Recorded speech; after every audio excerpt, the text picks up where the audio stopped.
तो जैसे कि हमने लास्ट लेक्चर में kidney and urinary track related pathologies के बारे में पढ़ना स्टार्ट किया था।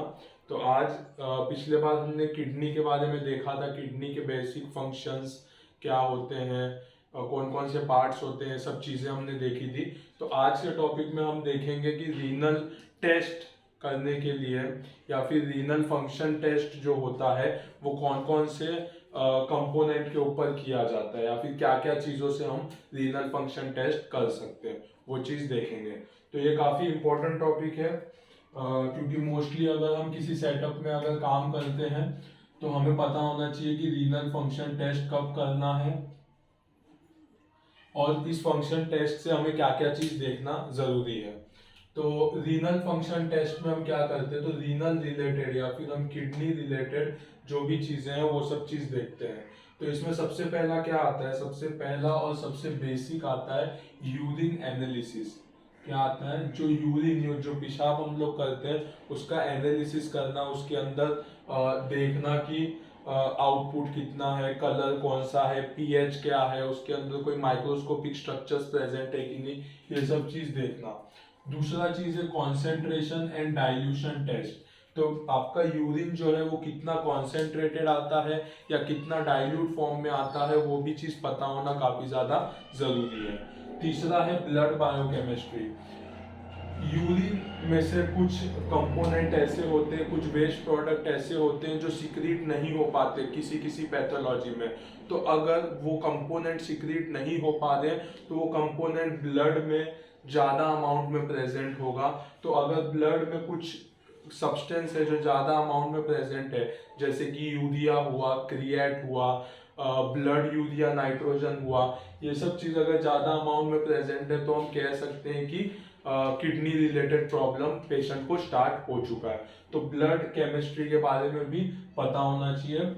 चौथा है रीनल क्लियरेंस टेस्ट।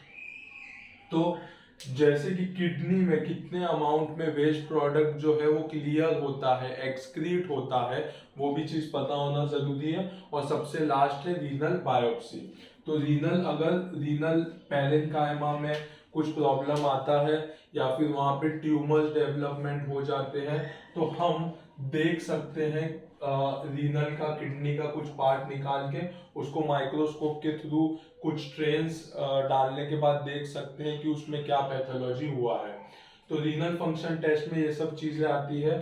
सबसे पहला आता है यूरिन एनालिसिस, दूसरा आता है concentration dilution test, blood chemistry, renal clearance test और रीनल बायोप्सी। तो ये सब चीजों के बारे में एक एक करके देखेंगे। सबसे पहला हम देखेंगे रीनल बायोप्सी के बारे में। तो रीनल बायोप्सी होता क्या है, तो रीनल जैसे कि हम कह सकते हैं किडनी बायोप्सी, यानी कि कुछ पार्ट जो है किडनी का वो निकाल के उसको स्टडी करना, तो उसे हम कहेंगे रीनल बायोप्सी। तो रीनल बायोप्सी में हम काफी सारे pathologies related to glomerulus, related to parenchymal cells, ये सब चीज हम देखते हैं। तो रेनल बायोप्सी में जो स्टेन यूज होता है, वो कौन कौन सा होता है, तो सबसे पहला होता है पीरियोडिक एसिड चिप। क्या होता है पीरियोडिक एसिड चिप? ये स्ट्रेन से क्या होता है, तो ये स्ट्रेन से जो ग्लोमेरुलर बेसमेंट मेम्ब्रेन है वो हाईलाइट होता है। ये स्ट्रेन से क्या होता है, तो ग्लोमेरुलर बेसमेंट मेम्ब्रेन जो है वो हाईलाइट होता है। उसकी वजह से हमें पता चलता है कि कौन कौन से अमाउंट में कितना फिल्ट्रेशन हुआ है किडनी से, कौन कौन सा मॉलिक्यूल फिल्टर हो सकता है कि नहीं, ये सब चीज पता चलता है। तो जैसे हमने पिछली बार देखा था कि नेफ्रॉन्स का एक पार्ट होता है, उसे हम कहते हैं ग्लोमेरुलस। तो कुछ ऐसा पार्ट होता है, तो जैसे कि बीच का जो पार्ट होता है इसे हम कहते हैं ग्लोमेरुलस, और ये जो कप शेप स्ट्रक्चर होता है इसे हम कहते हैं बॉमेंस कैप्सूल।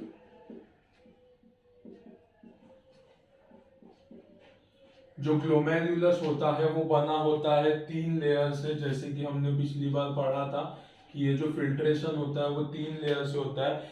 सबसे पहला लेयर होता है जो वेस्क्यूलर साइड पे होता है, वो होता है फेनिस्ट्रेटेड एपिथेलियल सेल्स। दूसरा उसके अंदर कुछ मेम्ब्रेन होता है जिसे हम कहते हैं ग्लोमेरुलर बेसमेंट मेम्ब्रेन। और तीसरा उसके अंदर जो यूरिनरी साइड पे होता है वो होता है पोडोसाइट्स। तो ये तीन तरह के सेल से ग्लोमेरुलस बना होता है। सबसे पहला फेनिस्ट्रेटेड एपिथेलियल सेल्स, दूसरा ग्लोमेरुलर बेसमेंट मेम्ब्रेन और तीसरा पोडोसाइट। तो ग्लोमेरुलर बेसमेंट मेम्ब्रेन भी होता है वो 3 सेल से बना होता है, पिछली बार हमने डिस्कस किया था। तो रीनल बायोप्सी के वक्त हम ये चीज देख सकते हैं कि ग्लोमेरुलर बेसमेंट मेम्ब्रेन में फिल्ट्रेशन कैसा हो रहा है, उसके पोर्स कैसे हैं, बड़े हैं छोटे हैं, वो चीज हम देख सकते हैं। तो उसके लिए हमें स्ट्रेन का यूज होता है पीरियोडिक एसिड चिप स्ट्रेन का। दूसरा है सिल्वर इम्प्रेग्नेशन। दूसरा सिल्वर इम्प्रेग्नेशन टाइप का स्ट्रेन होता है जिसकी वजह से हम लोग ग्लोमेरुलर बेसमेंट मेम्ब्रेन और ट्यूबुलर बेसमेंट मेम्ब्रेन दोनों को आइडेंटिफाई या फिर ऑब्जर्व कर सकते हैं। तीसरा होता है इम्यूनोफ्लोरेसेंस जिसकी वजह से एंटीजन, इम्यूनोग्लोब्यूलिन,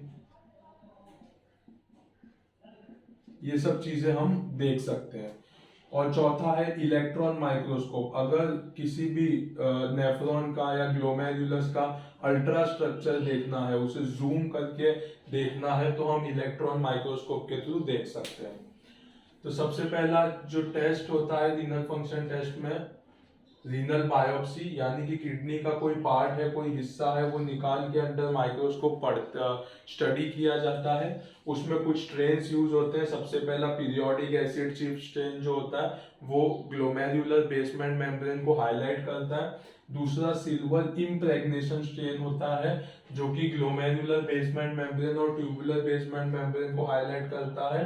तीसरा है इम्यूनोफ्लोरेसेंस जिसकी वजह से एंटीजन, इम्यूनोग्लोब्यूलिन के बारे में पता चलता है। चौथा है इलेक्ट्रॉन माइक्रोस्कोप जिसकी वजह से अल्ट्रा स्ट्रक्चर या फिर हम कह सकते हैं जूम करके नेफ्रॉन्स को, ग्लोमेरुलस को हम देख सकते हैं। तो ये हो गया रीनल बायोप्सी के बारे में। दूसरा है यूरिन एनालिसिस। तो यूरिन का एनालिसिस हम किस तरीके से करते हैं, यूरिन में क्या क्या चीज देखते हैं पैथोलॉजी फाइंड आउट करने के लिए। सबसे पहला देखते हैं फिजिकल एग्जामिनेशन, दूसरा केमिकल एग्जामिनेशन, तीसरा बैक्टीरियोलॉजिकल एग्जामिनेशन और चौथा यूरिन माइक्रोस्कोपी। क्या क्या होता है, सबसे पहला फिजिकल एग्जामिनेशन, दूसरा केमिकल एग्जामिनेशन, तीसरा बैक्टीरियोलॉजिकल एग्जामिनेशन और चौथा है यूरिन माइक्रोस्कोपी। तो फिजिकल एग्जामिनेशन में क्या क्या देखते हैं, तो सबसे पहला चीज होता है यूरिन आउटपुट। 24 आवर्स में कितना यूरिन आउटपुट होता है ये देखना काफी ज्यादा जरूरी है, क्योंकि नॉर्मल जो पर्सन होता है उसमें 700 से लेके 2400 तक यूरिन आउटपुट होता है, जिसमें 1200 ml पर डे के हिसाब से आउटपुट आता है। अगर इससे कम होता है आउटपुट तो पैथोलॉजी पता चलता है, और इससे ज्यादा होता है तो भी पैथोलॉजी रिलेटेड टू किडनी पता चलता है। तो फिजिकल एग्जामिनेशन में सबसे पहला 24 आवर्स यूरिन आउटपुट पता होना काफी ज्यादा जरूरी है। दूसरा कलर, यूरिन का कलर कैसा आ रहा है। तो अगर नॉर्मल पीपल है, नॉर्मल इंडिविजुअल है, उसमें यूरिन का कलर स्ट्रॉ शेप आएगा, नहीं तो पानी के जैसा आएगा। ये कैसे आता है, तो ये यूरोक्रोम नाम का कंपोनेंट प्रेजेंट होता है यूरिन में, उसकी वजह से स्ट्रॉ कलर यूरिन हमें देखने को मिलता है। लेकिन कलर में हो सकता है कि अगर ब्लड आता हो तो यूरिन लाल कलर का दिखे, हो सकता है कि बाइल का अमाउंट ज्यादा हो तो उसकी वजह से येलोइश कलर का यूरिन देखने मिले, डिहाइड्रेशन हो तो येलो कलर का यूरिन देखने मिले। तो फिजिकल एग्जामिनेशन में कलर के बारे में पता होना काफी ज्यादा जरूरी है। तीसरा है स्पेसिफिक ग्रेविटी। स्पेसिफिक ग्रेविटी जो यूरिन का होता है वो होता है 1.005 से लेके 1.030 तक। तो स्पेसिफिक ग्रेविटी पता होना जरूरी है, क्योंकि यूरिन में कौन कौन से कंपोनेंट प्रेजेंट होते हैं उसके हिसाब से पता होता है कि ग्रेविटी, स्पेसिफिक ग्रेविटी यूरिन की कितनी है। अगर वाटर अमाउंट ज्यादा रहेगा तो स्पेसिफिक ग्रेविटी कम रहेगा, अगर सॉल्यूट पार्ट ज्यादा होगा तो स्पेसिफिक ग्रेविटी ज्यादा हो जाएगा। तो ये चीज के बारे में भी पता होना जरूरी है। और लास्ट है ऑस्मोलैरिटी, यूरिन कॉन्सेंट्रेशन, यूरिन में सॉल्यूट का कॉन्सेंट्रेशन कितना है उसके हिसाब से हमें ऑस्मोलैरिटी के बारे में पता चलता है। तो यूरिन एनालिसिस में सबसे पहला चीज होता है फिजिकल एग्जामिनेशन, जिसमें पहला आता है 24 आवर्स यूरिन आउटपुट, दूसरा कलर ऑफ द यूरिन, तीसरा स्पेसिफिक ग्रेविटी ऑफ यूरिन और चौथा आता है ऑस्मोलैरिटी। दूसरा चीज यूरिन एनालिसिस में हम देखते हैं वो है केमिकल एग्जामिनेशन। तो केमिकल एग्जामिनेशन में हम क्या क्या देखते हैं, तो केमिकल एग्जामिनेशन में जो यूरिन आता है उसमें प्रोटीन कितने अमाउंट में प्रेजेंट है, ग्लूकोज कितने अमाउंट में प्रेजेंट है, आरबीसी कितने अमाउंट में प्रेजेंट है और पीएच कैसा है। तो सबसे पहले कि हमें पता है कि कभी भी जो यूरिन होता है उसके अंदर प्रोटीन्स नहीं होते हैं, प्रोटीन्स नहीं होते हैं, आरबीसी प्रेजेंट नहीं होते हैं, ग्लूकोज प्रेजेंट नहीं होता है और जो पीएच होता है वो एसिडिक होता है। तो प्रोटीन, ग्लूकोज या आरबीसी जो होते हैं उसके मॉलिक्यूल्स काफी बड़े होते हैं तो वो पास नहीं हो पाते, जो ग्लोमेरुलस मेम्ब्रेन है वहां से पास नहीं हो पाते। इसके लिए यूरिन में प्रोटीन्स का अमाउंट, ग्लूकोज का अमाउंट, आरबीसी का अमाउंट नहीं होता है। लेकिन अगर प्रोटीन का अमाउंट आता है यूरिन में, ग्लूकोज आता है, आरबीसीज आता है, तो ये पैथोलॉजी समझना चाहिए किडनी का। तो अगर प्रोटीन आता है तो कहीं ना कहीं रीनल फेलियर हुआ है, ग्लूकोज का अमाउंट बढ़ता है तो कहीं ना कहीं डायबिटीज है पेशेंट को, आरबीसी का अमाउंट बढ़ता है तो कहीं ना कहीं ब्लीडिंग हुआ है किडनी या फिर यूरिनरी ट्रैक में, उसके वजह से हमें आरबीसी वगैरह देखने को मिलते हैं। तो ये केमिकल एग्जामिनेशन में ये पता होना काफी ज्यादा जरूरी है कि यूरिन में प्रोटीन है, ग्लूकोज है, आरबीसी है और पीएच कैसा है। पीएच मोस्टली यूरिन का एसिडिक होता है। इसका टेस्ट किया जाता है डीप स्टिक टेस्ट से। आजकल मार्केट में मिलते हैं, किट मिलता है, यूरिन लेना रहता है, यूरिन लेने के बाद एक स्ट्रिप आता है, स्ट्रिप के ऊपर रीएजेंट लगे होते हैं, सिर्फ उसको यूरिन में डिप करना होता है और निकालने के बाद जो कवर पेज होता है उस पर दिया रहता है कि कौन से कलर में क्या आइडेंटिफाई करना चाहिए, कीटोन्स कितना है, शुगर कितना है, ये चीज पता चलता है, पीएच कितना है, ये चीज पता चल जाता है। तो उसे हम कहते हैं डीप स्टिक टेस्ट। तो उसके ऊपर से हमें पीएच या फिर हम कह सकते हैं कि ग्लूकोज का अमाउंट या कीटोन्स का अमाउंट कितना है वो पता चलता है। तो ये हो गया यूरिन एनालिसिस में केमिकल एग्जामिनेशन के बारे में। तीसरा होता है बैक्टीरियोलॉजिकल एग्जामिनेशन। यूरिन में पस सेल्स बड़े हैं, इन्फेक्शन है काफी ज्यादा, तो हम लोग एक टेस्ट करते हैं जिसे हम कहते हैं कल्चर एंड सेंसिटिविटी टेस्ट, जिसमें हम देखते हैं कि कौन सा बैक्टीरिया का ग्रोथ हुआ है यूरिन में, उस हिसाब से हम उसे एंटीबायोटिक प्रिस्क्राइब करते हैं। तो वो बैक्टीरियोलॉजिकल एग्जामिनेशन के अंडर में आता है। लास्ट है यूरिन माइक्रोस्कोपी। यूरिन को अंडर माइक्रोस्कोप हम देखते हैं कि उसमें क्या क्या कंपोनेंट है, जैसे कि RBC, red blood cell present है कि नहीं, पस सेल्स प्रेजेंट है कि नहीं, क्रिस्टल्स प्रेजेंट है कि नहीं और कास्ट प्रेजेंट है कि नहीं। तो माइक्रोस्कोपिकली हम देख पाते हैं कि आरबीसी है कि नहीं, हीमोचूरिया वगैरह है क्या पेशेंट को, पस सेल्स है कि नहीं, इन्फेक्शन है क्या किडनी में, किडनी इन्फेक्शन, हाइड्रोनेफ्रोसिस वगैरह कुछ हुआ है वो चीज देख सकते हैं। क्रिस्टल्स देख सकते हैं, जैसे कि काफी अमाउंट में क्रिस्टल आते हैं, uric acid crystals, calcium oxalate crystal, ऐसे कुछ क्रिस्टल्स आते हैं, वो क्रिस्टल्स है कि नहीं वो देखना जरूरी है। कास्ट, कुछ अमाउंट का प्रोटीन्स जो निकलते हैं वो जाके ऑक्यूपाई होने लगते हैं जिसकी वजह से कास्ट फॉर्मेशन होता है, तो ये भी चीज के बारे में पता होना जरूरी है। तो माइक्रोस्कोपिकली यूरिन में हमें ये सारी चीजें देखना जरूरी है। तो रेड सेल्स, पस सेल्स, क्रिस्टल्स, क्रिस्टल्स है तो कौन से हैं और कास्ट है तो कौन से हैं, ये सब चीज देखना जरूरी है।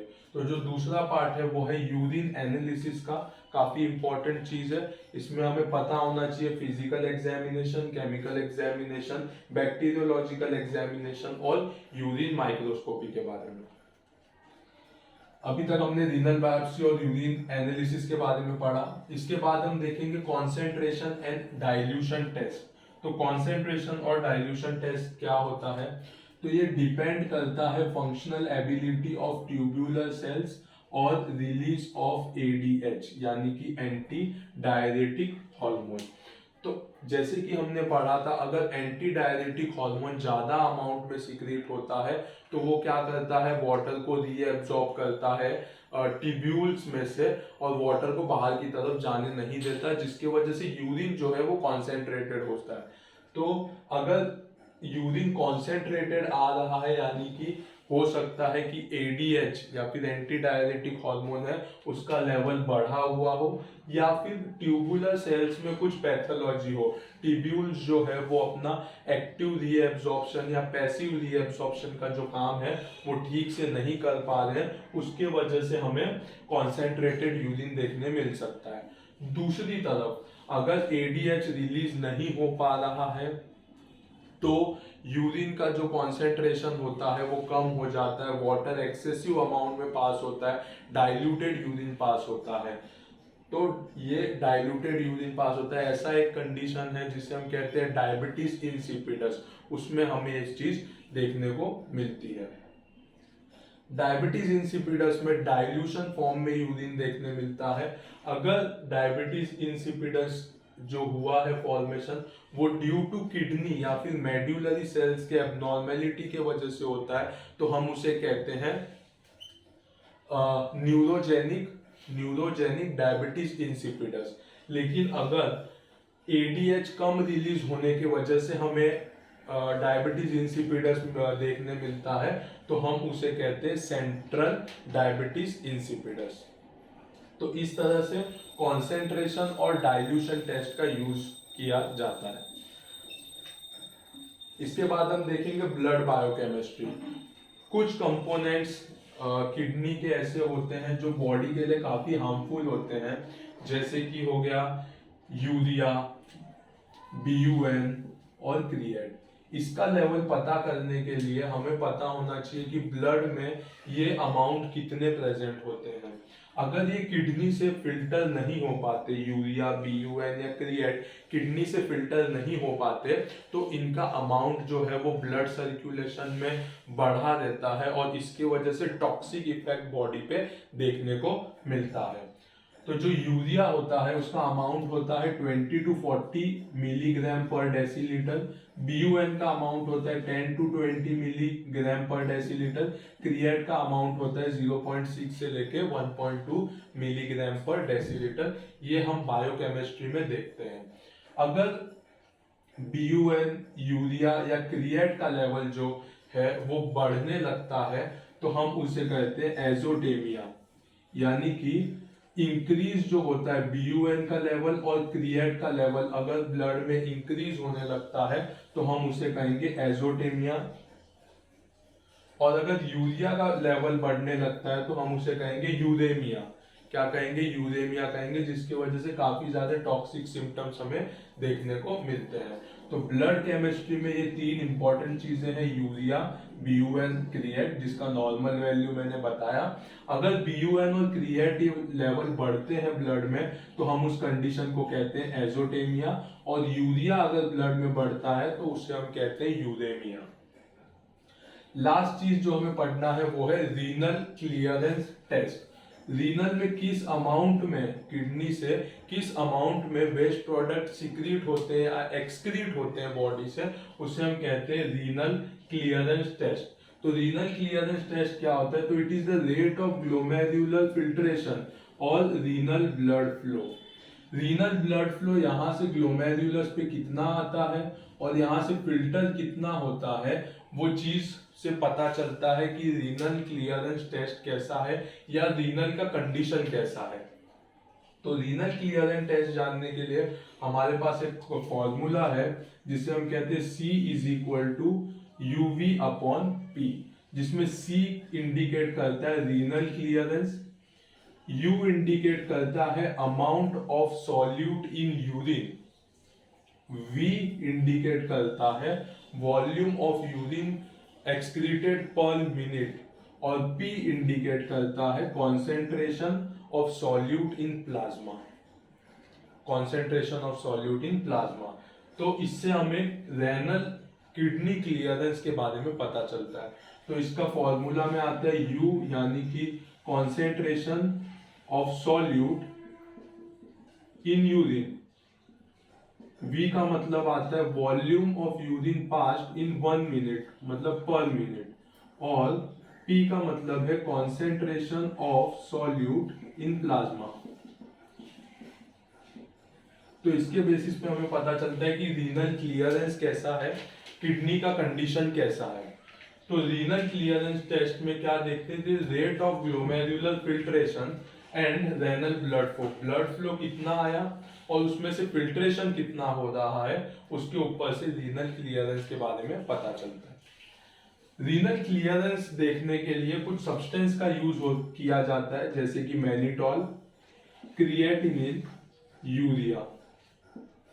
मोस्ट प्रोबेबली क्रिएट बॉडी में प्रेजेंट होता है, तो क्रिएट का लेवल कितना है, जैसे कि हमें पता है कि मसल्स जो होते हैं, मसल्स में से क्रिएटिनिन का फॉर्मेशन होता है, तो बॉडी में क्रिएट का वैल्यू क्या है, यूरिन में कितने अमाउंट में सॉल्यूट आ रहा है और यूरिन कितने अमाउंट से आ रहा है। अगर ये तीनों चीज हमें पता होगा तो हम ये कैलकुलेट करके रीनल क्लियरेंस टेस्ट के बारे में पता कर सकते हैं।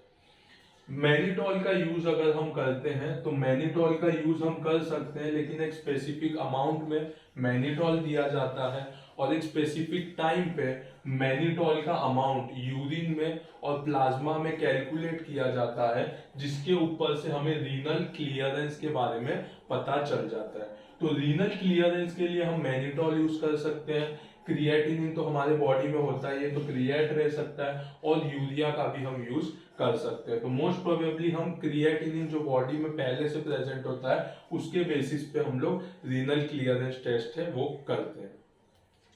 तो इतना चीज हमें रीनल फंक्शन टेस्ट के बारे में पता होना जरूरी है। तो रीनल फंक्शन टेस्ट में 5 चीजें हैं, urine analysis, concentration and dilution test, blood chemistry, renal clearance test और रीनल बायोप्सी।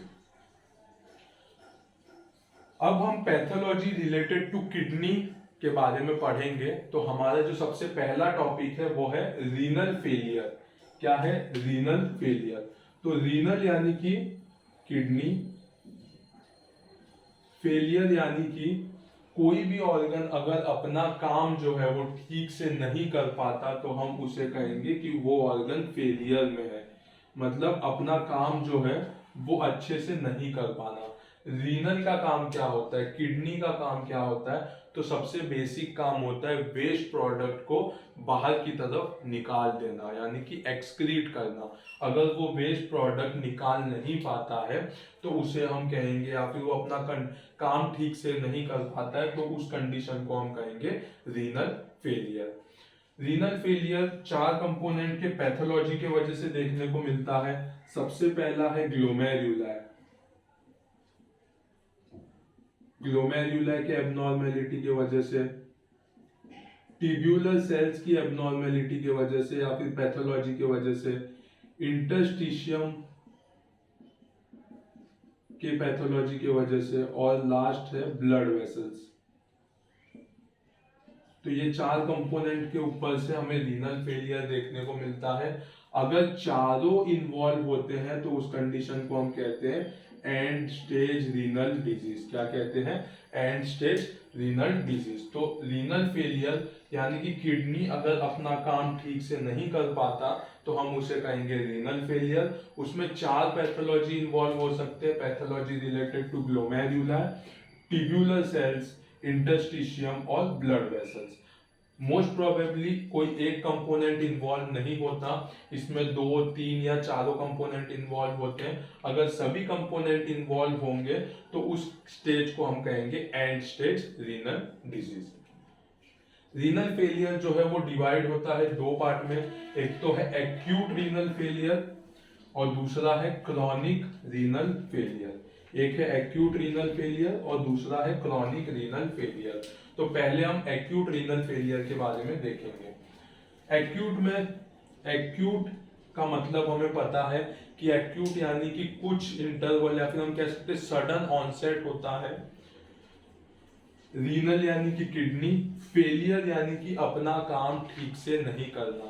अगर किसी रीजन के वजह से किडनी सडनली शट डाउन हो जाता है या अपना काम जो है वो उतने अच्छे से नहीं कर पाता, तो हम उसे कहेंगे एक्यूट रीनल फेलियर। तो एक्यूट रीनल फेलियर का डेफिनेशन क्या है? तो acute renal failure is characterised by onset of renal dysfunction. Onset of renal dysfunction, dysfunction यानी कि एक्सक्रीशन अपना काम जो है वो ठीक से नहीं कर पाना, जिसकी वजह से ओलिगोयूरिया और एनयूरिया यानी कि डिक्रीज यूरिन और पूरा स्टॉपेज ऑफ यूरिन अगर हो जाता है तो उसे हम कहेंगे रेनल डिसफंक्शन। तो onset of renal dysfunction with sudden increase in metabolic waste product, suddenly metabolic waste product increase होता है, यानी कि urea, uric acid, creatinine, BUN, ये सब इंक्रीज हो जाता है in blood with development of uraemia, यानी कि यूरिया इंक्रीज होना और उसके वजह से काफी टॉक्सिक साइंस एंड सिम्टम्स देखने को मिलना। यूरिया इंक्रीज होने की वजह से हमें सेमी कॉन्शियस स्टेट या अनकॉन्शियस स्टेट देखने को मिलता है। दूसरा ट्रेमर्स देखने मिलते हैं, नौशिया देखने को मिलता है, लिथार्जी होता है पेशेंट, तो ये सब चीज देखने मिलता है। तो डेवलपमेंट ऑफ यूरेमिया का मतलब होता है increase in urea with associated signs and symptoms. तो एक्यूट रीनल फेलियर का डेफिनेशन क्या है? तो it is characterised by onset of renal dysfunction. Renal dysfunction होता है यानी कि ओलिगोयूरिया या फिर एनयूरिया होता है with sudden increase in metabolic waste product. Suddenly metabolic waste product यानी कि यूरिया, यूरिक एसिड, क्रिएट, ये बढ़ जाते हैं ब्लड में। उसके साथ साथ यूरेमिया देखने मिलता है यानी कि increase urea with associated signs and symptoms. इसमें इडियोपैथोजेनेसिस में अगर हम देखेंगे तो इडियोपैथोजेनेसिस यानी कि कॉजेज जो है वो प्री रेनल हो सकता है, इंट्रा रेनल हो सकता है, पोस्ट रेनल हो सकता है। तीन चीजें हो सकती है, एक तो रीनल के बाहर का पैथोलॉजी, प्री रीनल पैथोलॉजी, एक तो रीनल के अंदर पैथोलॉजी हो और एक पोस्ट रीनल हो। ये तीन चीज कॉजेज में देखने मिलते हैं। तो सबसे पहला प्री रीनल के बारे में देखेंगे। तो प्री रीनल में क्या कॉज हो सकता है? तो sudden decrease in the blood flow to kidney. Suddenly अगर ब्लड फ्लो कम हो जाता है किडनी में तो उसकी वजह से क्या होता है? रीनल इस्चेमिया देखने मिलता है, यानी कि ब्लड सप्लाई जो है वो ठीक से किडनी तक नहीं पहुंच पाता, तो रीनल इस्चेमिया देखने मिलता है। उसके वजह से रीनल डिसफंक्शन देखने मिलता है, यानी कि डिक्रीज्ड ग्लोमेरुलर फिल्ट्रेशन रेट। जो glomerular filtration rate 120 ml per hour है वो डिक्रीज हो जाता है, जिसके वजह से वो अपना काम ठीक से नहीं कर पाते, या फिर हम कह सकते हैं कि उसमें ओलिगोयूरिया या एनयूरिया देखने मिलता है। यूरिक एसिड और यूरिया क्रिएट ये बढ़ा हुआ देखने मिलता है, और इस कंडीशन को हम कहते हैं एक्यूट रीनल फेलियर। तो प्री रेनल कॉज क्या होता है? तो जो ब्लड सप्लाई वो सडनली अगर स्टॉप हो जाए तो उसके वजह से रीनल इस्चेमिया देखने मिलेगा। रीनल इस्चेमिया के वजह से रीनल डिसफंक्शन देखने मिलेंगे, जिसमें क्या होगा कि GFR डिक्रीज हो जाएगा और हमें एक कंडीशन देखने मिलेगा जिसे हम कहते हैं एक्यूट रीनल फेलियर। दूसरा है इंट्रा रेनल। तो इंट्रा रेनल में क्या देखने मिलता है? तो अगर वेस्क्यूलर डिजीज होगा आर्टरी का किडनी के अंदर,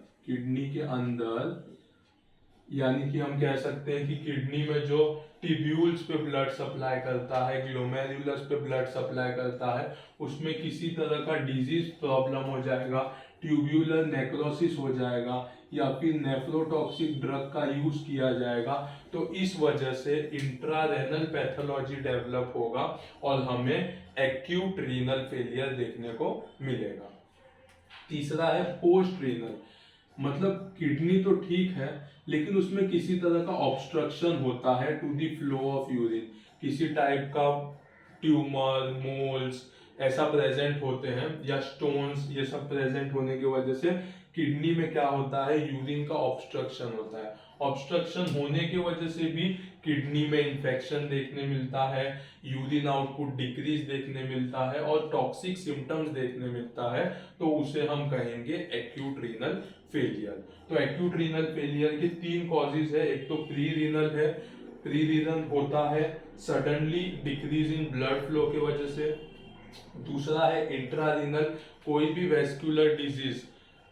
वेस्कुलर डिजीज जो किडनी के अंदर होता है उसे हम कहेंगे इंट्रारेनल। और पोस्ट रीनल यानी कि किसी भी ऑब्स्ट्रक्शन की वजह से अगर किडनी में प्रॉब्लम आता है, आउटपुट कम हो जाता है, टॉक्सिक सिम्टम्स देखने मिलते हैं, तो उसका हम इंक्लूजन करते हैं एक्यूट रीनल फेलियर में। अब हम देखेंगे कि क्लिनिकल फीचर्स क्या क्या है। तो क्लिनिकल फीचर्स में सबसे पहला हम देखेंगे कि क्या है, तो syndrome of acute nephritis. Syndrome of acute nephritis, suddenly nephrons का इन्फ्लामेशन होना। नेफ्राइटिस यानी कि नेफ्रॉन्स में इन्फ्लामेशन होना, तो सिंड्रोम ऑफ एक्यूट नेफ्राइटिस। तो क्लिनिकल फीचर्स में हमें क्या देखने मिलेगा, post streptococcal glomerulonephritis. Post streptococcal infection की वजह से ग्लोमेरुलस और नेफ्राइटिस मतलब नेफ्रॉन्स में इन्फ्लामेशन होना, मोस्टली ग्लोमेरुलस में, जिसकी वजह से रेनल डिसफंक्शन होता है और हमें इंक्रीज परमिएबिलिटी देखने को मिलता है with decreased glomerular filtration rate. तो इसमें क्या होता है कि जो हैवी मॉलिक्यूल्स हम देखते हैं इजीली परमिएबल होते हैं, वो लेयर से, ग्लोमेरुलर बेसमेंट मेम्ब्रेन से इजीली निकल जाते हैं। तो हमें यूरिन में प्रोटीन यूरिया देखने मिलता है, यूरिन में प्रोटीन का अमाउंट इंक्रीज देखने को मिलता है, इमेचुरिया देखने मिलता है, ब्लड देखने मिलता है हमें यूरिन में। उसकी वजह से ग्लोमेरुलर फिल्ट्रेशन रेट कम होने की वजह से एडिमा देखने मिलता है, यानी कि हम कह सकते हैं फ्लूइड का रिटेंशन होता है बॉडी में, या फिर हम कह सकते हैं फ्लूइड ओवरलोड होता है, और उसकी वजह से हाइपरटेंशन, माइल्ड अमाउंट में हाइपरटेंशन देखने को मिलता है।